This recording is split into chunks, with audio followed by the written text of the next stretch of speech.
এই যে আপনাদের টুকুলানি বাড়িতে আসার পর তার আদতে কোনো কাজ নাই, সে ভিতর ডিম বিভিন্ন বিড়াল আসে আমাদের বাড়িতে, সেগুলোকে আমার আব্বু আম্মু খেতে দেয়।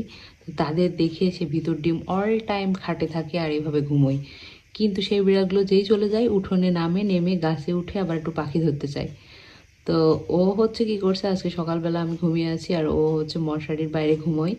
তো ওখান থেকে ঘুমিয়ে জানালার পেছনে আপনার ওই যে যে থাই গ্লাসগুলোর পেছনে একটু আয়না টাইপ না, ওখানে আবার পাখিদের চেহারা দেখা গেলে দেখবেন, তারা জানেন যাদের বাসায় আছে, ওই পাখিগুলো করে কি নিজের চেহারা দেখা যায়, ভাবে ভেতরে আরও পাখি আছে, তো ওখানে এসে ঠোকর দেয়।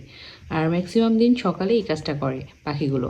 আর টুকুস ভাবছে পাখি তো ধরার সুযোগ, ও গিয়ে গ্লাসের সাথে দুম করে, গ্লাস লাগানো ছিল ঠান্ডা আসবে দিয়ে, আর ও দুম করে বাড়ি খাইছে মাথায়, খেয়ে নাকটা একটু ব্যথা হয়ে গেছিলো, মানে টুকুলানি দিয়ে গোলাপি নাকটা আছে না, নাক